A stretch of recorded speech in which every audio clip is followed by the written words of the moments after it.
যে বিষয় কথা না বললেই নয়, তা হচ্ছে নতুন করে কি কোনো সংঘাতের পরিস্থিতি তৈরি হলো? কোথায় সংঘাতের পরিস্থিতি তৈরি হলো? যে প্রশ্ন আজকে সকাল থেকে বারবার তোলার চেষ্টা করেছি, দেখা যাচ্ছে যে রাইটার্স বিল্ডিং এর সামনে একটি সেনার ট্রাক, সেই ট্রাক আটকানো হলো। কে আটকালো? কলকাতা পুলিশ। কেন আটকানো হলো? ট্রাফিক সার্জেন্টের তরফ থেকে নির্দিষ্ট করা হয়েছে এবং কলকাতা পুলিশের তরফ থেকে যে কথা বলা হচ্ছে যে রুল ব্রেক করেছিল। ওই সময় সেনার ওই ট্রাকটি রুল ব্রেক করেছিল। কি হয়েছিল? যে সিসিটিভি ফুটেজ সামনে আসছে, যেটা কলকাতা পুলিশের তরফ থেকে দেওয়া ভিডিও, সেখানে খুব স্পষ্টভাবে দেখা যাচ্ছে যে ওই ট্রাকটি ওই সময় যে লেনে ছিল আর যেদিকে যাওয়ার চেষ্টা করছিল দুটো ভিন্ন লেন, সেটা রুল ভাঙারি নামান্তর, এই অভিযোগ কলকাতা পুলিশের তরফ থেকে করা হচ্ছে। সেই ড্রাইভারকে ডেকে পাঠানো হয় হেয়ার স্ট্রিট থানায়। এই ট্রাক সমেত ড্রাইভার পৌঁছন এবং তারপরে লাস্ট যে আপডেট আমাদের কাছে আসছে, একটি অভিযোগ দায়ের হয়েছে ওই ড্রাইভারের নামে। এই অভিযোগ দায়ের হেয়ার স্ট্রিট থানায়। এবং গতকালে যে ঘটনা ঘটেছিল আপনাদের মনে থাকবে, যখন মমতা বন্দ্যোপাধ্যায়কে সরাসরি পৌঁছে যেতে হলো গান্ধী মূর্তির পাদদেশে। কেন?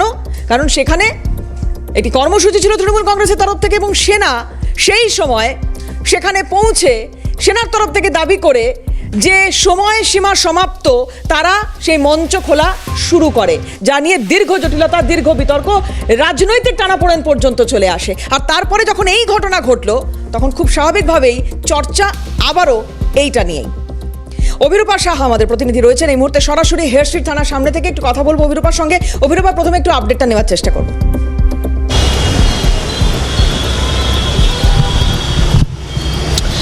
দেখো, হেয়ার স্ট্রিট থানা এই মুহূর্তে আমরা রয়েছি। আর্মির কয়েকজন অফিসিয়ালস তারা এসেছিলেন হেয়ার স্ট্রিট থানা। একবার ছবিটা দেখাতে বলবো। তাদের সঙ্গে কথা বলেছেন হেয়ার স্ট্রিট থানার যারা আধিকারিকরা রয়েছেন তারা।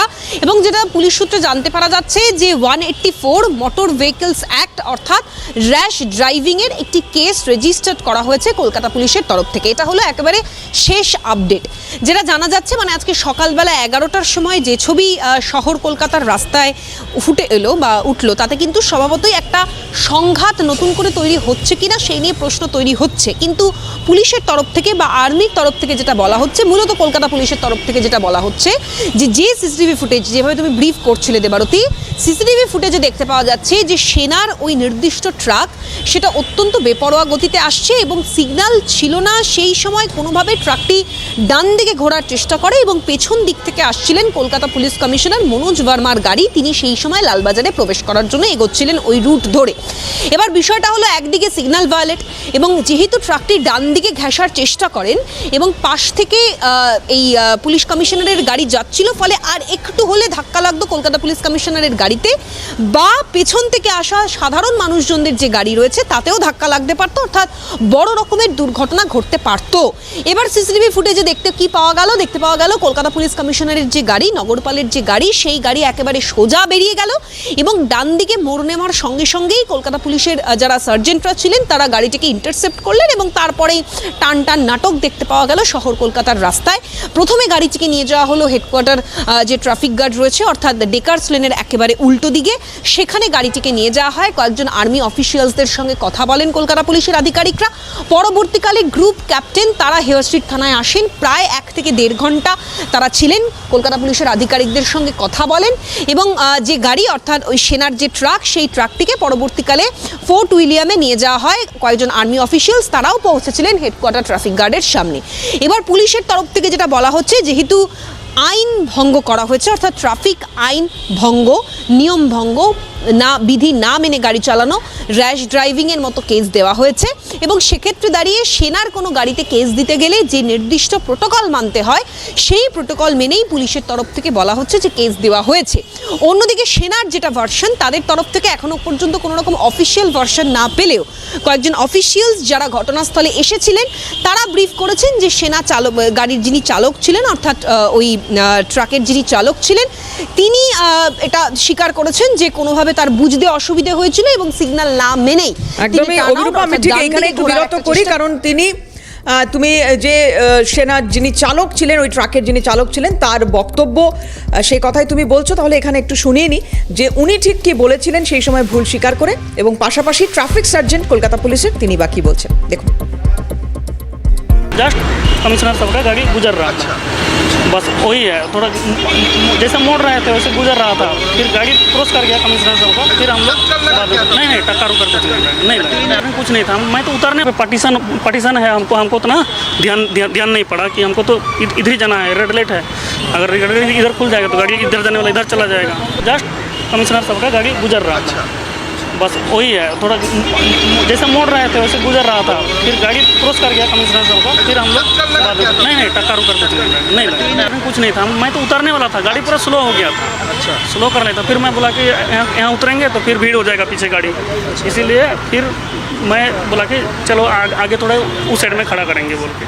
तो उसी टाइम कमिश्नर साहब का पीछे से गाड़ी स्पीड था, स्पीड था, वो क्रॉस कर गया। आपका ये गाड़ी आप आ रहे हैं आपके फोर्ट विलियम से कहाँ जा रहे हैं?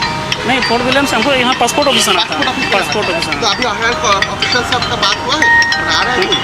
हाँ आ रहे हैं, कौन सा आया था यहाँ पासपोर्ट ऑफिस के लिए। अभी बड़ा गाड़ी तो इधर नहीं जाएगा, तो हमको इधर मोड़ना था, तो इधर मोड़ के उधर आगे खड़ा करूँगा बोल के मैं उतर लूँ, लेकिन मैं नहीं उतर के यहाँ भीड़ होगा बोल के फिर इधर क्रॉस करके फिर उतर जाऊँगा गाड़ी से बोल के। उधर क्रॉस करने के लिए हम जस्ट मोड़े ही थे, वैसे कमिश्नर साहब का गाड़ी उधर से स्पीड में था तो निकल गया, उनको थोड़ा डिस्टर्ब हुआ होगा, बाकी कुछ नहीं। কনভয়টা হঠাৎ করে রাইট টার্ন করে, হ্যাঁ বাজেভাবেই চালিয়েছে, রাইট টার্ন করে সেই সময় করে লেনটা ভায়োলেট করে রাইট টার্ন করেন, যে কোনো পেছনে অনেক গাড়ি ছিল, সিপি সাহেবের গাড়িও ছিল, সিপি সাহেবের গাড়িটা কি চেপে দেওয়া হয়? উনি বাজেভাবেই গাড়িটা চালিয়েছেন, রাইট টার্ন করেন উনি। আচ্ছা, তারপর আপনাদের কথা শুনেছিল, নেমেছিল ওখানে? হ্যাঁ হ্যাঁ অবশ্যই, উনি তো গাড়িটা দাঁড়ানো আছে। সিপি পুলিশ কমিশনারের গাড়ি কি পেছনে ছিল? সিপি সাহেবের গাড়িও ছিল, অনেক গাড়িও পেছনে ছিল। মানে ঠিক এটা কি আছে। মানে সিপি সাহেবের গাড়িতে লেগে যেতে পারতো এরকম পরিস্থিতি তৈরি হয়েছিল কি? হ্যাঁ আরও তো গাড়ি ছিল, অনেক গাড়ি ছিল, কিন্তু লেগে যেতে পারতো, সেই জন্য গাড়িটাকে আমরা সাইড করেছি। ওনাদের যারা ঊর্ধ্বতম কর্তৃপক্ষ তাদেরও জানিয়েছি। মানে খুব রাশ ড্রাইভিং ছিল। খুব র্যাশ ড্রাইভিং বলা যাবে না, কিন্তু ডেঞ্জারাসলি ডান দিক নিয়েছেন। ড্রাইভারের সঙ্গে কথা হয়েছে আর্মি? হ্যাঁ ড্রাইভার আছেন তো ওখানে। হ্যাঁ না মানে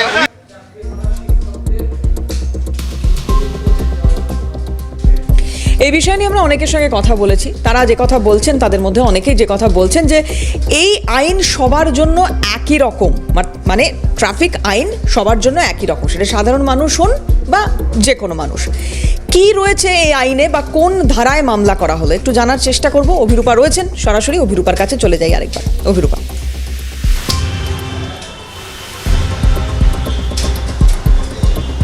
দেখো 184 মোটর ভেহিকলস অ্যাক্ট, সেখানে মূলত র্যাশ ড্রাইভিংয়ের একটি কেস, এবং সেক্ষেত্রে যে নতুন ধারা অর্থাৎ এই 184 মোটর ভেহিকলস অ্যাক্টে যে সমস্ত নির্দিষ্ট নিয়মাবলী রয়েছে সেই নিয়মাবলী মেনটেন করে, এবং সেনার মতো একটা প্রতিষ্ঠান সেখানে তাদের বিরুদ্ধে কেস দিতে গেলে তাহলে সেক্ষেত্রে যে সমস্ত প্রোটোকলগুলো মানতে হয় সেই সমস্ত প্রোটোকল মেনেই এই কেস রেজিস্টার্ড করা হয়েছে, এবং তারপরে প্রসিকিউট করা হয় এবং গাড়িটিকে আপাততভাবে ফোর্ট উইলিয়ামে পাঠিয়ে দেওয়া হয়েছে, এবং নির্দিষ্ট ওই ট্রাকের বিরুদ্ধে 184 র্যাশ ড্রাইভিংয়ের যে কেস সেই কেস রেজিস্টার্ড করা হয়েছে। খুবই সামান্য একটা কেস, যেটা পুলিশের তরফ থেকে বলা হচ্ছে পরবর্তীকালে সেটা আইনানুগ প্রসেস রয়েছে, তারপরে সেই কেসটিকে উইথড্র করিয়ে নেওয়া যেতে পারে নির্দিষ্ট ফাইন কলকাতা পুলিশের কাছে জমা করলে। এটা গেল 184 মোটর ভেহিকলস অ্যাক্ট, এবং সেই অ্যাক্টের র্যাশ ড্রাইভিংয়ের যে কেস সেই কেস রেজিস্টার্ড করা হয়েছে কলকাতা পুলিশের তরফ থেকে, একটি ধারাই দেওয়া হয়েছে, এমনটাই এখনো পর্যন্ত খবর কলকাতা পুলিশ সূত্রে। দেবারতী। অভিরূপা, এখানে একটা প্রশ্ন না করলেই নয়, সেটা হচ্ছে যখন আমি একদম শুরু করছিলাম যে কথা বলছিলাম যে গতকাল যে ঘটনাটা ঘটেছিল তারপরে আজকের এই ঘটনা দুটোর মধ্যে হয়তো যোগসূত্র খুঁজতে যাওয়ার কোনো সেভাবে অর্থ নেই, কিন্তু আমরা অনেকের সঙ্গে তো কথা বলেছি, তাদের মধ্যে রাজনৈতিক মহলেরও একাধিক ব্যক্তিত্ব রয়েছেন, তারা কোথাও একটা এর যোগসূত্র আছেন বলে মনে করেছেন। কিভাবে দেখা হচ্ছে বিষয়টাকে?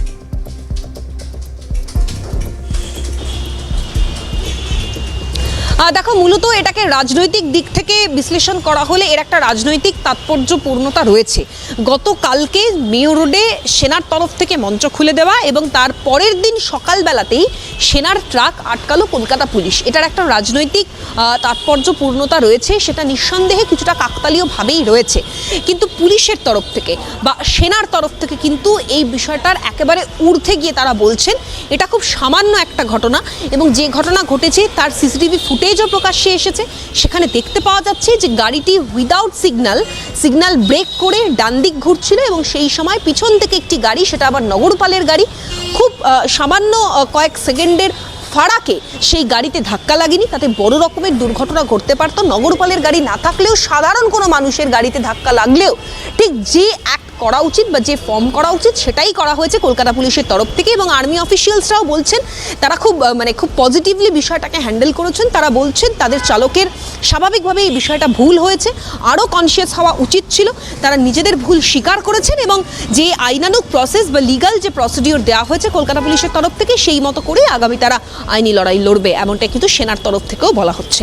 দেবারতী, অনেক ধন্যবাদ। আপাতত অভিরূপা কথা বলছিলাম, অভিরূপা সাহা আমাদের সঙ্গে ছিলেন সরাসরি হেয়ার স্ট্রিট থানার সামনে থেকে, এবং যেটা অভিরূপা এখানে স্পষ্ট করছে 184 এই ধারায় মামলা করা হয়েছে এবং ট্রাফিক আইন ভাঙা তার যা শাস্তি স্বরূপ পরবর্তী ক্ষেত্রে সেই বিষয়গুলো নিয়ে আলোচনা হবে বা কথা হতে পারে।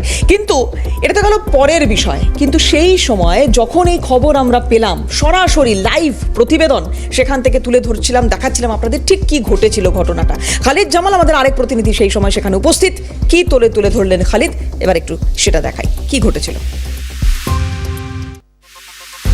ভাইটাল মোড়, এই যে সামনে রাইটার্স বিল্ডিং এবং অন্যদিকে কিন্তু লালবাজার, অর্থাৎ এই লালবাজারের যে মোড়টা, লালবাজার রাইটার্স বিল্ডিং মোড়টা, সেখান থেকেই কিন্তু ঘুরছিল এই যে আমরা গাড়ি দেখতে পাচ্ছি বিহার রেজিমেন্টের সেনার যে গাড়ি, সেই গাড়িটা কিন্তু যেটা পুলিশের অভিযোগ, পুলিশ যেটা বলছে যে নিয়ন্ত্রণহীনভাবে তারা কিন্তু টার্ন করেছিল এবং টার্ন করেছিল সেটা ঠিক, কিন্তু সেই সময় যেটা অভিযোগ উঠছে যে সেই সময় কিন্তু একেবারে কলকাতা পুলিশের নগরপাল মনোজ ভার্মা এখান থেকে কিন্তু লালবাজারের উদ্দেশ্যে এখান থেকে যাচ্ছিলেন এবং সেই সময় নিয়ন্ত্রণহীনভাবে তিনি গাড়ি, অভিযোগ হচ্ছে যে ড্রাইভার যিনি সেনার বাহিনী তারা কিন্তু নিয়ন্ত্রণহীনভাবে গাড়ি চালাচ্ছিলেন এবং যার ফলে কিন্তু তাদেরকে আটক করা হয়েছে বলা যেতে পারে। তার কারণ হচ্ছে যেভাবে নিয়ন্ত্রণহীন তারা কি বলছেন আমরা একবার শুনে নেব কি বলতে চাই। उधर खड़ा करना था, तो यहाँ पे तो उधर जाने के लिए रास्ता नहीं है, यहीं से टर्न होंगे। तो पीछे से कमिश्नर साहब था, हम लोग गाड़ी जस्ट चक्का खाली घुमा था खाली और कमिश्नर साहब पार हो गए, तो उनको थोड़ा सा डिस्टर्ब हुआ होगा, इसीलिए गाड़ी को खड़ा किया। और बाकी गाड़ी आपका ओवर स्पीडिंग था? ओवर स्पीड नहीं था, मैं तो यहाँ उतरने वाला था, तो ये तो स्लो था गाड़ी। लेकिन अब तो ओ लेन पे था ना? हाँ, तो यहाँ पे पार्टीशन है, हमको उतना ध्यान नहीं पड़ा कि हमको तो इधर ही जाना है, रेड लाइट है, अगर गाड़ी इधर खुल जाएगा तो गाड़ी इधर जाने वाला इधर चला जाएगा, वही था। आपका पीछे क्या कमिश्नर की गाड़ी था? हाँ, तो हम रुके सर বোঝা যাচ্ছে যে তিনি কিন্তু স্বীকার করছেন যে তিনি আসলে বুঝতে পারেননি লেনটা কোন লেনে তিনি যাবেন সেটা তিনি বুঝতে পারেননি এবং সেই কারণে কিন্তু ভুলবশত হলেও কিন্তু তিনি যেভাবে গাড়িটা টার্ন করেছিলেন সেই টার্নটা কিন্তু মারাত্মক ছিল এবং সেই সময় যেটা অভিযোগ উঠছে যে একেবারে পুলিশ কমিশনার লালবাজারে প্রবেশ করবেন বলে রাইটার্স বিল্ডিংয়ের সামনে থেকে আসছিলেন এবং সেইভাবে যে স্পিডটা ছিল সেই স্পিডটা কিন্তু অনেক বেশি ছিল। আমরা কিছুক্ষণ আগে এখানকার পুলিশ আধিকারিকদের সঙ্গে কথা বলেছি, তারা কিন্তু এই কথাটাই বলেছেন। এই মুহূর্তে আমরা দেখছি যে তাদের বোধহয় ছেড়ে দেওয়া হচ্ছে বা এরকম একটা প্রক্রিয়া হচ্ছে, তারা কিন্তু গাড়িতে উঠে পড়েছেন, অর্থাৎ পুলিশের পক্ষ থেকে যে প্রক্রিয়া করা সেই প্রক্রিয়া করা হয়েছে এবং এই মুহূর্তে কিন্তু যেটা দেখা যাচ্ছে তারা কিন্তু গাড়িতে উঠে পড়েছেন, অর্থাৎ পুলিশ তাদেরকে ছেড়ে দিচ্ছে এই মুহূর্তে। তারা কিন্তু একেবারে যে রাইটার্স বিল্ডিংয়ের সামনে দাঁড়িয়েছিলেন তাদেরকে ছেড়ে দেওয়া হচ্ছে, যেহেতু আর্মির গাড়ি সেক্ষেত্রে কিন্তু তাদেরকে বলা যেতে পারে যে অতিরিক্ত কোনো বাড়তি কোনো তাদের বিরুদ্ধে ব্যবস্থা গ্রহণ না করে শুধুমাত্র তাদেরকে সতর্ক করে এই মুহূর্তে আমরা যেটা দেখতে পাচ্ছি যে ছেড়ে দেওয়া হচ্ছে এবং যে গাড়িটা আটকানো হয়েছিল প্রায় আধ ঘন্টার বেশি তাদেরকে আটকানো হয়েছিল, কিন্তু এই মুহূর্তে তাদেরকে ছেড়ে দেওয়া হলো। পারেননি লেনটা কোন লেনে তিনি যাবেন সেটা তিনি বুঝতে পারেননি এবং সেই কারণে কিন্তু ভুলবশত হলেও কিন্তু তিনি যেভাবে গাড়িটা টার্ন করেছিলেন সেই টার্নটা কিন্তু মারাত্মক ছিল এবং সেই সময় যেটা অভিযোগ উঠছে যে একেবারে পুলিশ কমিশনার লালবাজারে প্রবেশ করবেন বলে রাইটার্স বিল্ডিংয়ের সামনে থেকে আসছিলেন এবং সেইভাবে যে স্পিডটা ছিল সেই স্পিডটা কিন্তু অনেক বেশি ছিল। আমরা কিছুক্ষণ আগে এখানকার পুলিশ আধিকারিকদের সঙ্গে কথা বলেছি, তারা কিন্তু এই কথাটাই বলেছেন। এই মুহূর্তে আমরা দেখছি যে তাদের বোধহয় ছেড়ে দেওয়া হচ্ছে বা এরকম একটা প্রক্রিয়া হচ্ছে, তারা কিন্তু গাড়িতে উঠে পড়েছেন, অর্থাৎ পুলিশের পক্ষ থেকে যে প্রক্রিয়া করা সেই প্রক্রিয়া করা হয়েছে এবং এই মুহূর্তে কিন্তু যেটা দেখা যাচ্ছে তারা কিন্তু গাড়িতে উঠে পড়েছেন, অর্থাৎ পুলিশ তাদেরকে ছেড়ে দিচ্ছে এই মুহূর্তে।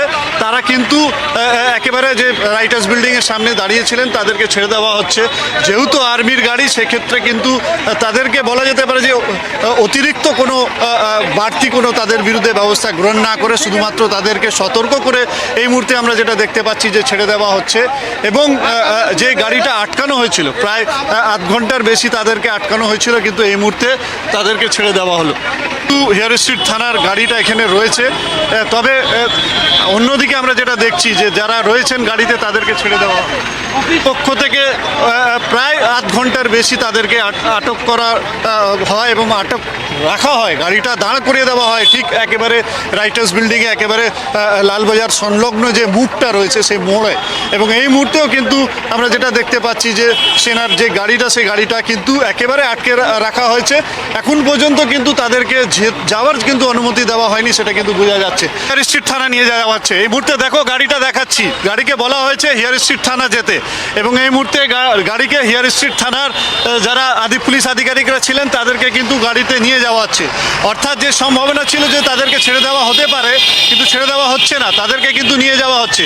এবং আমরা সামনে দেখেছি যে হেয়ার স্ট্রিট থানার যে গাড়িটা ছিল সেই গাড়িটা কিন্তু এখন তাদেরকে একেবারে হেয়ার স্ট্রিট থানায় নিয়ে যাচ্ছে এবং এই মুহূর্তে এখানে যেখানে তাদেরকে দাঁড় করা হয়েছিল তাদেরকে কিন্তু এখান থেকে নিয়ে গিয়ে একেবারে হেয়ার স্ট্রিট থানা নিয়ে যাওয়া হচ্ছে। অর্থাৎ কোথায় না কোথায় যে গাড়ি চালক ছিলেন তাদের যে নিয়ন্ত্রণহীনভাবে গাড়ি চালাচ্ছিলেন এবং সেই সময় যেহেতু পুলিশ কমিশনার এখান থেকে যাচ্ছিলেন এবং সেই সময় কিন্তু আরও প্রচুর গাড়ি যেখানে ছিল বলে পুলিশের পক্ষ থেকে যেটা জানানো হয়েছে এবং যেভাবে নিয়ন্ত্রণহীনভাবে তারা একটা লাইন চেঞ্জ করে অন্য লাইনে প্রবেশ করার চেষ্টা করলেন, নিয়মটা বলা যেতে পারে যে ট্রাফিক নিয়মকে ভাঙার চেষ্টা করলেন। যেহেতু সেনার যিনি ড্রাইভার ছিলেন তিনি বলছেন যে ভুলবশত তারা কিন্তু এইভাবে চলে এসেছিলেন, তারা জানেন না কোথায় দাঁড়াতে হবে, তারা দাঁড়াতে চেয়েছিলেন কিন্তু যেহেতু হঠাৎ করে পিছন থেকে গাড়ি আসতে শুরু করলো তখন কিন্তু তারা বাধ্য হলেন সেখানে গাড়ি দাঁড় করে দেওয়া এবং সেই পরিস্থিতিতেই কিন্তু পুলিশ তাদেরকে তখন আটক করে। এই মুহূর্তে আমরা যেটা দেখতে পাচ্ছি যে তাদেরকে কিন্তু এখান থেকে নিয়ে যাওয়া হয়েছে, একেবারে বলা যেতে পারে যে হেয়ার স্ট্রিট থানা নিয়ে যাওয়া হয়েছে। কোথায় না কোথায় তাদের যে চালক ছিল সেই চালক নিয়ন্ত্রণহীনভাবে গাড়ি চালাচ্ছিলেন, গাড়িতে স্পিড ছিল এবং তার পাশাপাশি পিছন থেকে একেবারে আমরা যেটা দেখলাম যে পুলিশ কমিশনার আসছিল, কিন্তু এইভাবে বলা সম্ভব নয়। তার কারণ হচ্ছে যেটা উদ্দেশ্য প্রণোদিতভাবে হয়নি, এটা যেহেতু একটা দুর্ঘটনা বলা যেতে পারে। তার কারণ হচ্ছে যেই সময় সিপি যাচ্ছিলেন ঠিক সেই সময় সেনার গাড়ি ওই জায়গা থেকে কিন্তু মানে প্রবেশ করে, বলা যেতে পারে যে একেবারে সিপির গাড়ি বেরোতেই গেলেই তখনই কিন্তু ঢুকে পড়ে তার কনভয়েতে, এরকম একটা অভিযোগ পুলিশের পক্ষ থেকে আসছে। সেক্ষেত্রে উদ্দেশ্য প্রণোদিতভাবে কিছু হয়েছে কিনা বা সেনার সঙ্গে পুলিশের সংঘাত তৈরি হয়েছিল কিনা এটা বলা এখনই সম্ভব নয়, কিন্তু এইটুকু বলা যেতে পারে যে যেভাবে গতকালের ঘটনা ঘটেছে তারপরে কিন্তু এই ঘটনাকে তার সঙ্গে যুক্ত করে দেখা যেতেই পারে। তার কারণ হচ্ছে যেভাবে কালকে সম্ভাবনা ছিল যে পুলিশের সঙ্গে যখন পুলিশ কথা বলতে গিয়েছিল সেনার সঙ্গে তখন কিন্তু সেনা একেবারে অস্বীকার করেছিলেন তাদের সঙ্গে কথা বলার জন্যে এবং তার পরিপ্রেক্ষিতে আজকে ঠিক সকালে এই ধরনের একটা ঘটনা কোথাও না কোথায় একটা লিঙ্ক নিশ্চয়ই থাকে এবং সেই লিঙ্কের কারণে হয়তো এই ঘটনা ঘটতেও পারে। কিন্তু তারপরে আমি আবার বলছি যে এটা কিন্তু নিছক একটা ঘটনা ঘটেছিল এবং হঠাৎ যেহেতু সিপির কনভে ক্রসগুলো ছিল এবং সেই সময় হঠাৎ করে তারা ঢুকে পড়েছিল, সেই কারণে কিন্তু এই ঘটনা। ফিরে এলাম বিরতির পর। এই মুহূর্তে একটু শোনাতে চাইবো আপনাদের কেন্দ্রীয় শিক্ষা প্রতিমন্ত্রী সুকান্ত মজুমদার কি বলেছেন এই বিষয়ে, পাশাপাশি তৃণমূলের দুই নেতা ঋতব্রত বন্দ্যোপাধ্যায় এবং জয়প্রকাশ মজুমদার তাদের কি বক্তব্য দেখুন। আমি গতকালই ভবিষ্যৎবাণী করেছিলাম যে এখন এই ধরনের অনেক ঘটনা ঘটবে। তৃণমূলের দেখবেন বিধায়ক সাংসদদের মধ্যে একটা দ্বন্দ্ব লাগানোর চেষ্টা করা হবে। যদিও সৌগতবাবু এখন হসপিটালাইজড এবং নাহলে সৌগতবাবু আর মদন মিত্রের মধ্যে অলরেডি একটা শুরু হয়ে যেত। মমতা বন্দ্যোপাধ্যায় যখনই বিপদে পড়েন বা যখন কোনো জায়গা থেকে দৃষ্টি সরাতে হয় তখন এই ধরনের চেষ্টা তার তরফ থেকে হয়। স্বাভাবিকভাবে এটাই হচ্ছে, দৃষ্টি ঘোরানোর জন্য এখন আর্মির গাড়ি আটক। দুর্ভাগ্যজনকভাবে সেনাবাহিনীকে বিজেপি ব্যবহার করছে। সেই বিজেপি পেহেলগাম পরবর্তী সময়ে প্রথম সামরিক জওয়ান যিনি শহীদ হয়েছিলেন ঝন্টু আলী শেখ, তাকে সম্মান জানাতে আমাদের পার্টি সহ রাজ্যের অন্যান্য রাজনৈতিক দলও ছিল, একমাত্র যায়নি হচ্ছে বিজেপি।